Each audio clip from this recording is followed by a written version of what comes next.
Today I'm going to be meeting up with my friend Danny, who works in the skateboard industry, but not as a skater. He's actually a sales rep for one of the biggest shoe companies in the entire industry, and he lives right around where I live, in New Jersey. Just like many of us who live nowhere near California or Los Angeles, where the entire skateboard industry is, we always come into this argument and I guess a struggle even of, as we become adults and we get older, things like bills and paying rent become really important to us. How do we keep ourselves and our jobs and our financial income around skateboarding just so that we could skateboard more? How do you find these jobs? How do you get your foot in the door with these companies? How does it work? How do you start out? Today's gonna shed a little bit of light on that topic for us. All of your questions and more answered in today's episode. Danny Eraso. Did I say your last name right? That's actually good, yeah. That was pretty good? That was good. Okay. That was first try too. I don't have to pronounce it. Perfect. All right, so I guess just start us off from the beginning. I said you work for one of the biggest shoe companies in the industry. Why don't you go ahead and tell them who that is? Yeah, so I work for Emerica Footwear, which is under the Soul Technology umbrella. They own Etnies, S, Emerica, 32 boots for snowboarding, and they have been Actually, I think they're the only independent skateboard company right now for the shoes. They definitely are the last skater-owned and ran skateboard shoe company that matters anymore on the market, that's for sure. And how long have you been working for them? I worked for them in 2018, and then I took a small hiatus for a year, and I started working back up with them last year around June. I guess the main question that especially a lot of younger kids are probably wondering, where do you even start when you're trying to work for a skateboard company? Most of us are going to indeed.com, and if you type in skateboarding in indeed.com, nothing's gonna pop up. So how did you hear about it? Local skate shop. Go to your local skate shop, ask the owners. Shout out to Mark Matthews, he's the owner of Underground Skate Shop. I've been coming to him for advice for years now, and I've been wanting to be involved in the skateboard industry since I could remember. And he pointed me in the right direction. He put me in contact with somebody who had a sales agency here in New Jersey who did Soul Technology and Huff, and that's how I got to meet the guys over at Soul Technology. And they liked my work so much that they actually hired me independently for myself, and that's how I work with them now. Okay, wow. So was it you kind of got started as an independent contractor kind of sales rep? Was there a base pay? Was it just commission? For any sales rep position, unless you work for one of the top 3 companies like New Balance, Nike, Vans, you're paid solely commission. But yeah, I started out actually as an hourly pay rate at this sales agency who not only did Soul Tech and Huff, did a bunch of other surfing brands and things like that, everything in the action sports industry. And so I worked hourly for them for a while. I wasn't direct with the company yet, but after that hiatus that I took for a year, I reached back out to Emerica, and I got a direct independent contract with them. Now I want to just ask something, I guess, right away. Many people, myself included, when we hear commission-only job, it's a really big turnoff, right? So I guess when you first started on the commission-only basis, obviously that there's skate shops that have accounts already with Emerica, so they're clearly going to be restocking on their shoes, maybe even placing orders on the newer models, etc.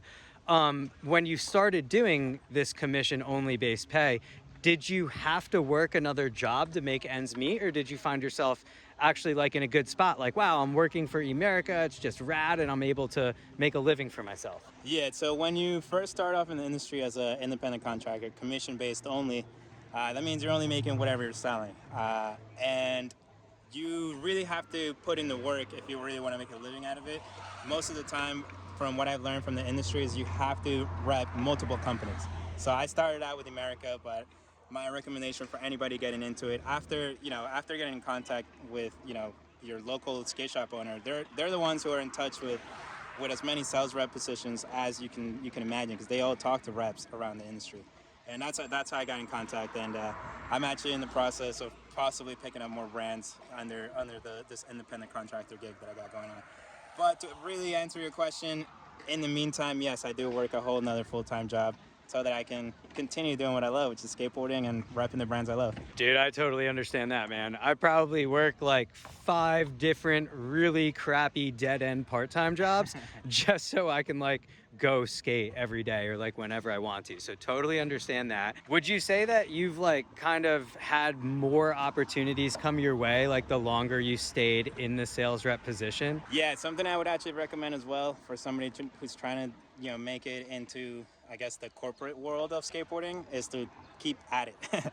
Don't quit in the first year or two. Like, keep going. I've been doing this for 15 years now, and I've been knocking on doors since I can remember. Like, first with the underground skate shop owner, and then after I got my own connections, I knocked on those doors. And you actually, even though LinkedIn or Indeed doesn't have like job posts around the skateboard industry, LinkedIn, most people are on LinkedIn. Even sales reps who are currently on, and you can find them there, and you can Contact yeah, them. you can contact them. You can reach out and ask for advice. That's what I did. I've spoken to so many people in the industry, in Santa Cruz, and even in Deluxe. Like, I've talked to them, and they all gave me advice, and they all pointed me in the right direction. That is really solid advice. So again, like in skateboarding, it's not about what you can do. It really is about who you know, the people that you meet and how you network with them and the friends that you make. So 100% would you say like, yeah, this isn't the type of industry or job that you're like submitting a resume or an application for, but you're kind of just like, you continue to show up to events, you continue to shake hands and meet people and say hello and get familiar. Yeah, exactly. Honestly, it is all in the industry. It is all about who you know, and that's actually with any sort of industry. You have to network. Like, you have to go out there, go to the events, meet people, and like Arjun said, like, shake hands. Because like a lot of these guys, they're skaters just like us, and really they just want to see that you're passionate about it and that you really want to represent those brands. And that's something that helped me too, just because I love Emerica. I'll continue to skate Emerica for as long as I can. And yeah, the biggest advice: keep going at it, and if you can, keep like doing multiple streams of income. Like, I have my own skateboard brand called Hughes Skateboards. I do Emerica, and then I have my full-time gig, which actually is the start of like an awesome career that I like and I enjoy. But it does fund my extracurricular activities with skateboarding. Like I said, I've always had like 5 different dead-end part-time jobs because the few amount of full-time jobs I ever have worked, I never lasted really long at because I get bored. I didn't go to college, so I never really get to do anything too exciting. It's usually like insurance sales or something like that. But I end up like getting bored and sort of like leaving and going back to like my normal schedule of doing crappy warehousing and just like making my ends meet so that I could skate. So I guess the question is like, do things stay bright and exciting as a sales rep for a skateboarding company? Like, obviously you get to be around skaters. I'm sure like when they're on tour and they come to town, you get to like hang out and like meet the pros and everything. But like, do you get to move forward in your position? Like, has anything new and exciting happened for you over there? Yeah, so actually one of the most exciting things that I enjoy about my job is that I get to come up with ways on how to best sell and promote the brand here. And one of the newest things that I worked on is a flow program here in New Jersey, or in the East Coast, because I do the whole Northeast. And one of those things is to pick out some of the best skaters and up and coming like talent that's happening here in the East Coast, and be able to give them shoes and be able to sponsor events in their local areas. And one of the things that I'm trying to sort of implement here in the Northeast is to create a little video of these flow program kids and promote it on Emerica, or through their local shops, and have it be promoted by Emerica themselves. And I feel like that will create a lot of buzz for the brand and for for the local kids who deserve to be known. I feel like a lot of the Northeast just like it needs that push, and that's actually something that I enjoy doing with my own brand as well. I promote a lot of community events here in New Jersey, and even like around the Northeast. Whoever carries my boards, I go out there and I give them boards so they can give to kids who are coming up and skating. Hugh has definitely been making like traction and gaining traction and making waves here in Jersey. So congratulations on that. Thank you, bro. Yeah, man. There you have it. I mean, it really is about getting out there and continuing to get out there. Keep showing up, keep shaking hands, keep meeting people. That's how things happen in the skateboarding industry. And remember, if you are chasing money, dude, you are gonna be really, really broke. So don't do it for that. about the money. It's not about the money, dude. Everybody skates, and we do this because we love it. And believe it or not, most of your favorite skaters that are pro even sometimes, they're also working a part-time job just to make sure we can make ends meet and live comfortably and have, I probably won't put any of that. Yeah. Only the top pros get that. Yeah, all right. I don't want to like parent you guys too much, but you get the point.